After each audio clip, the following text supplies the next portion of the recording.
big question, is the big what if, is how the heck do you pay for it? Bottom line, if a rising tide lifts all boats, everybody should be in the boat.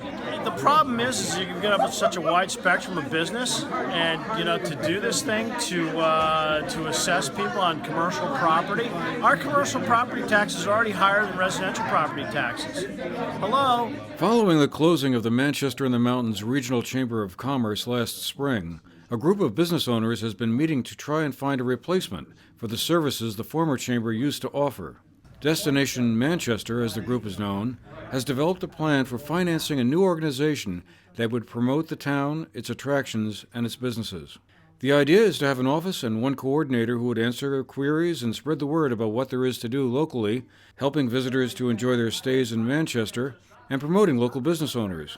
Everything from social media to brochures would be employed to attract travelers, their spending money, and maybe in the long run, by elevating the level of business activity, more businesses, and maybe more residents. There were some rumors going around today about a few stores closing in town, and I don't know about that, but there's some vacancies, and as I mentioned earlier, the retail landscape is changing quickly. By the end of this year, Amazon.com will be the #1 apparel retailer in the country, and change is happening quickly. And if we do nothing, change is going to happen to us. To finance the estimated $300,000 budget the new operation would need to get up and running and be sustainable, a 10-cent surcharge tax on local commercial property owners has been proposed. Destination Manchester is hoping to successfully complete a petition drive in time to get an article on Manchester's warning for town meeting. The article would ask voters if they approved of the tax, which, it should be noted, would apply only to commercial properties, not all properties or residential properties. That point prompted some lively debate and discussion at a meeting held Monday, January 9th at the Taconic Hotel, where the pros and cons were debated.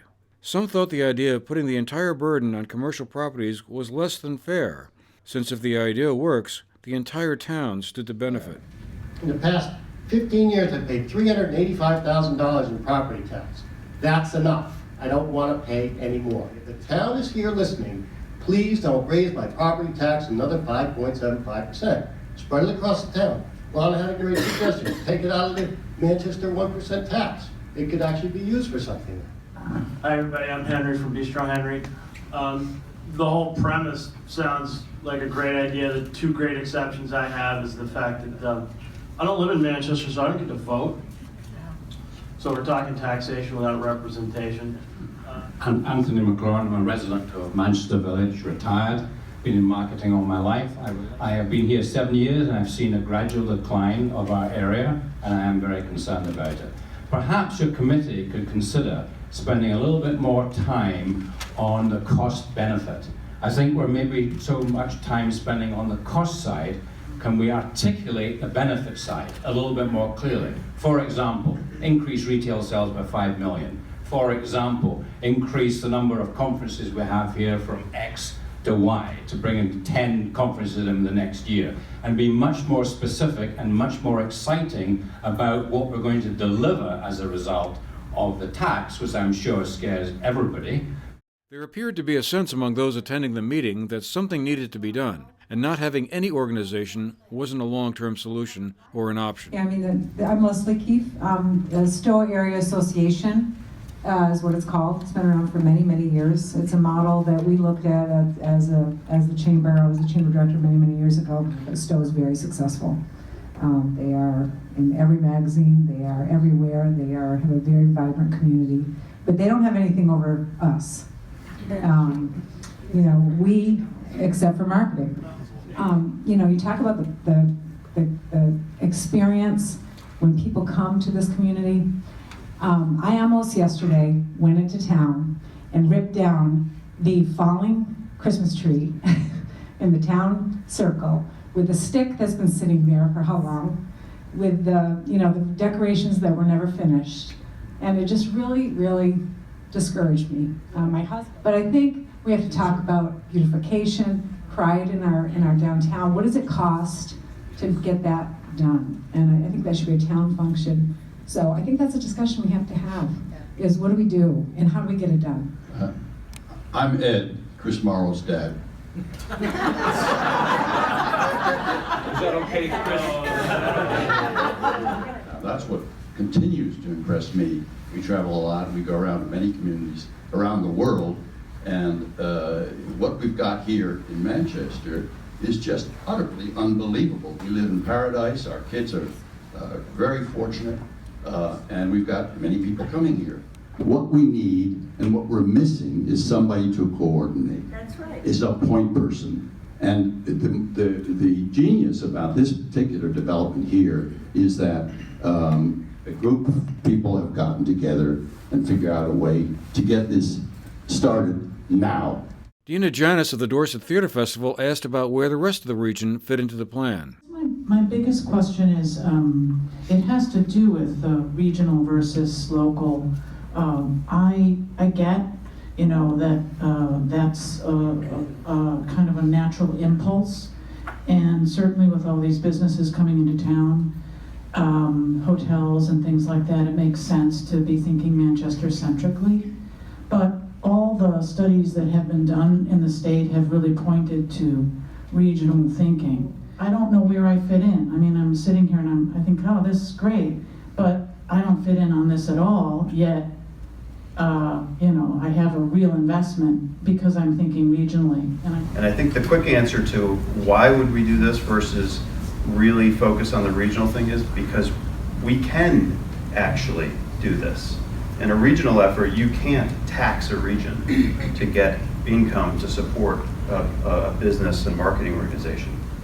That's a regional effort. That's basically Bennington County, and they're looking to bring people to Bennington County.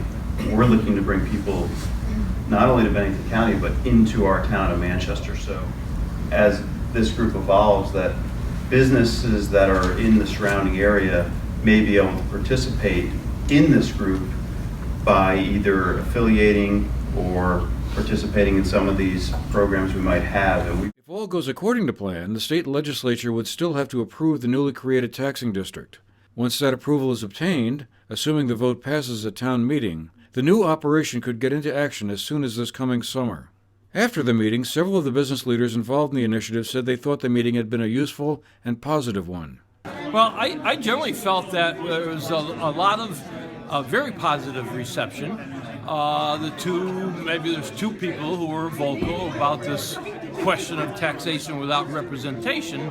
But on the other hand, if we are successful in bringing more business to the community, they will benefit. So, we just have to accept that. I think there was a lot of other good suggestions, and the biggest one we'll probably wrestle with is whether or not some piece of this should be paid by the entire community. The following evening, several of the business leaders involved in the Destination Manchester initiative appeared before the town select board to update them on their progress and explore whether or not the town could insert the article calling for the tax change directly into the town warning, rather than through the petition route. You haven't told the businesses strong enough what your mission is truly going to be. Well, I think there's going to be time to do that. What we need to decide at this point is how do we get to that discussion and that conversation? We're up against it. We've got a little over a week to accomplish. It would make life easier for us to have the select board put it on the agenda so we can carry on this discussion, so we can spend time doing a little more homework and being prepared to answer the questions Steve's. And without going to a vote, what I indicated earlier, I believe is still true, that there's not going to be a consensus of the board to insert it. So what I'm saying is we probably ought to get for your own benefit, let you know that you probably ought to get a petition. I think that's going to be the quickest and the easiest. At this point, then I don't think we should spend any more time on the discussion. Well, and that's what I'm saying. Let you carry on with the rest of your meeting and hopefully get home. But on Thursday afternoon came word of a change of plans. In an email received from Paul W. Carocchio, the owner of TPW Real Estate and one of the organizers of the business group, now officially known as the Manchester Business Association, he said that, quote, "This week's forum and select board meeting helped us better understand the support we have and where we have to go in order to be successful.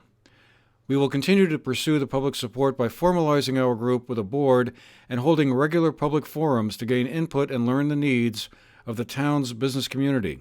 That said, we understand we have passed the deadline to petition for a place on this year's town ballot, but we are continuing with our formation, public forums, and gaining more input. For the GNet TV News Project, I'm Andrew McKeever.